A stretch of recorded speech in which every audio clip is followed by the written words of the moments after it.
So I wanted to talk about, in my opinion, what is the most powerful tool in Jiu-Jitsu, which is the element of surprise. If you think about it, Jiu-Jitsu foundationally was built on having knowledge that your opponent doesn't have. If you think of Royce Gracie in the early UFCs, all of Jiu-Jitsu was new. I mean, it was almost like magic to the people that didn't train it.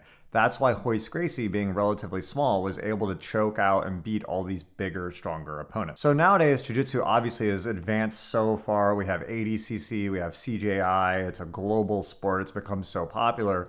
And there's so many people competing, trying to become the best in the world at it. And it's a really hard task when you're competing against so many different people. So a lot of people buy instructionals, a lot of people study from other people. And of course, this is incredibly important. But there's one thing that's always limited when you're learning from instructionals, when you're learning from other people, despite how important it is. And that is that whatever you're studying, tons of other people are also studying it. So whatever the popular trend is, whatever the popular new thing is that everyone's trying to master to become the best in the world, well, if it's common knowledge, everyone else is already doing that too. This is a common philosophy in investing, which is if something has become common knowledge, if you're going to public sources to look for what's the best new investment, well, once it's common knowledge, everyone already knows and it's no longer a good investment. Everyone's already bought into it and drove the prices up. And the same is kind of true in Jiu-Jitsu. If something becomes a new thing, for example, when the Berimbolo first comes out, or when the leg lock no-gi scene first explodes, everyone starts using those techniques and they start buying instructionals, watching YouTube content on it, and trying to learn it. And this has twofold. Now everyone knows those techniques, but everyone starts getting better at defending those techniques because so many people are learning to do those things. So it becomes really difficult to stay ahead and try to catch people off guard if you're always following exactly what people do. Now, don't get me wrong. I'm not saying that you shouldn't be studying instructionals and learning from what other people do, because it's really important to have a solid base and understanding why things work. So almost like an academic approach. Like I want to understand why a berimbolo works and how to do it. I want to understand how a heel hook works and how to do it. But if you want to have that competitive edge to get ahead of other people so that you're catching the best people in your gym off guard, much in the way that Royce Gracie was able to catch people off guard when he first started fighting in the UFC, then you have to have something new that no one else has seen before. So I'm going to get into some cool ideas on how about doing that. But first, a couple great examples of someone coming onto the scene with something that I think was counter trend for the time and becoming really successful. One great example is the Berimbolo. When Rafa Mendes first came on the scene, the Berimbolo was a new move and he was taking everyone's back regardless if they stayed on top or tried to play guard.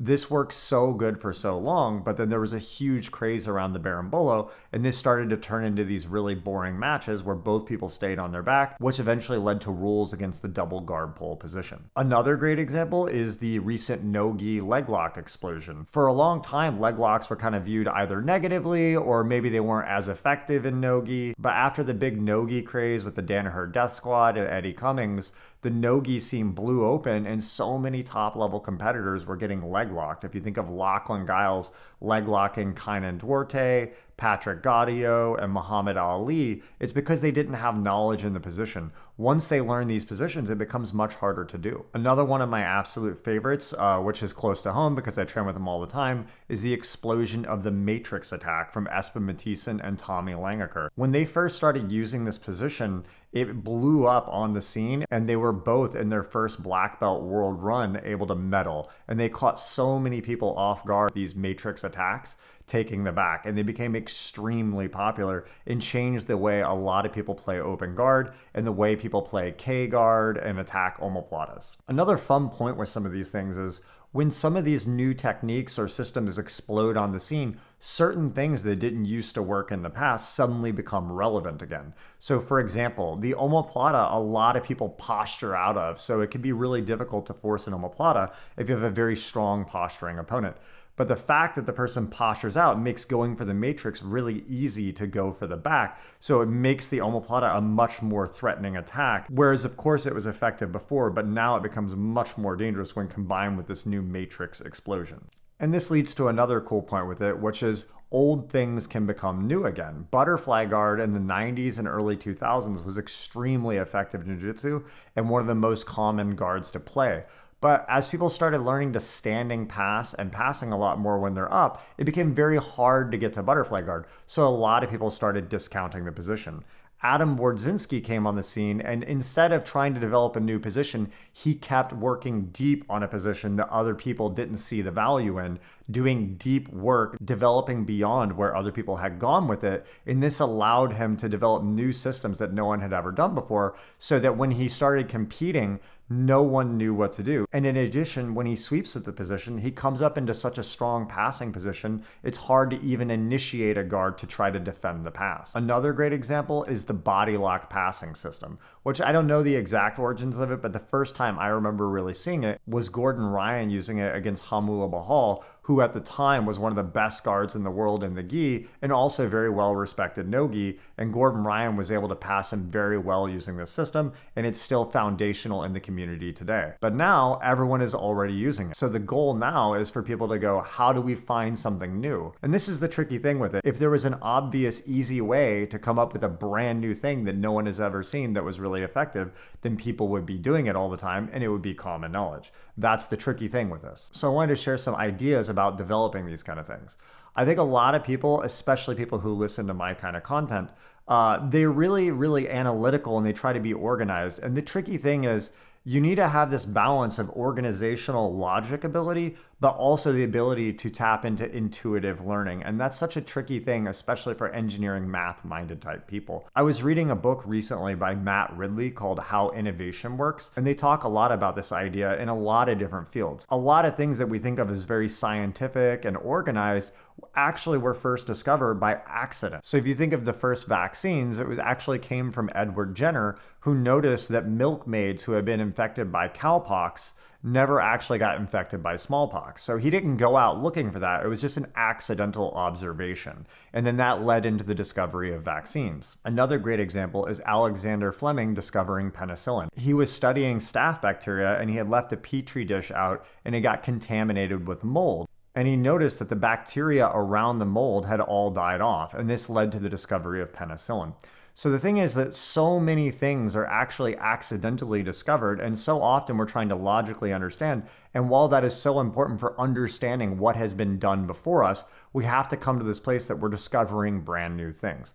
And this is something that Espen Mathisen helped me with tremendously when we started training together, was we started doing trainings where we'd either do normal sparring or we do sweep and pass, where we trade a sweep and a pass, and we'd actually focus on turning our brain off. Try to have no thoughts.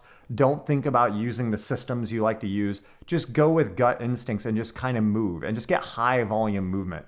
And a lot of times when you get that high volume movement and don't question any move or thought you have, of course you're going to do a lot of dumb, weird attacks or things, you're going to make a lot of weird mistakes. But every now and then you just get kind of a gut feeling, oh, I could dive this way or I could do that. And you'll do a weird thing. And sometimes in that kind of explorative, accidental process, you'll find a weird movement that helps you. And then after the fact, you can kind of either record the roll and look at it, or you can reflect on it. And sometimes you'll notice a pattern from something that popped up in that accidental mode. And then I'll kind of go more investigate in a logical, specific sparring manner to try to break down why is it that that weird pattern I did had some success. And some of the greatest developments in my game have come from doing that. The concept of denying the feet when I'm passing just kind of came intuitively. I was working on like Toreando passing, knee cut passing, and I just had this gut feeling where I turned my brain off and I was moving. I could just feel if I just knocked the feet out of the way, I kept finding ways to consolidate a pass. And then it kind of, after analyzing why I was having success turning off my brain, I was able to discover some of those things. So I would urge you guys to add into your training, not just this time for studying instructionals or doing what your coach says and being analytical, while of course those are super important. Try to add in training time where you intentionally turn your brain off. And of course, it helps to have a partner that you do this with where there's no ego involved. So you're not concerned about trying to do well. You're just concerned with just turning the brain off and trying to do stuff, and be okay with the fact that you're going to do some weird, dumb stuff sometimes. You will accidentally discover things. And as you accidentally discover things, you will both innovate new things and also sometimes make a discovery for something that you were already trying to work on, just that the way you were understanding it from watching an instructional was actually different than how it actually was. So in the end, I just wanted to discuss this because I think it's a really important concept that a lot of people don't think about when they're trying to get good at jiu-jitsu, embracing the intuition, embracing turning the brain off, and trying to learn through more randomness. That being said, some people are on the other side of this and all they do is intuitive training and never reflect on things, and I think that they probably need to go the other way. Maybe they need to add more specific training in, they need to try to reflect and journal more about their sparring and what was going on. But I thought this was a cool concept. If you guys like this video, be sure to leave a comment and let me know what you think of these more philosophical type conversations about jiu-jitsu. Let me know if there's any topics you would like to see me discuss. Also, I was thinking about doing some sparring breakdown of people who send in videos. So if you guys want, feel free to shoot me a message on Instagram and let me know that you have a video you want me to see. It would probably be very useful if it was like specific sparring, so starting from a particular position, but I'm open to suggestions. And if you send it there, maybe you can send it to me through a drive or something, and then we can try to do a breakdown from there. And also, in addition, guys, Espen just released a new course on our website covering the reverse De La Riva system, which after sparring with him for years is, in my opinion, one of his most powerful positions. I think it's a position that's a little bit underlooked at. A lot of people focus on De La Riva, and they kind of view reverse De La Riva as a bit more defensive if you get in trouble with the knee cut. But in my opinion, if you set the position up correctly, it's so hard for the top player to get out of. It works so good no matter the size of your opponent. It sets up back takes. You can transition to it from any position. And if you do no-gi and you want a game that works in the gi, but you can more easily transition into no-gi, it works great in both. So be sure to check that out. I'll put the link in the description if you guys want to check it out. And as always, if you guys like the content, like, share, subscribe. Thanks a lot.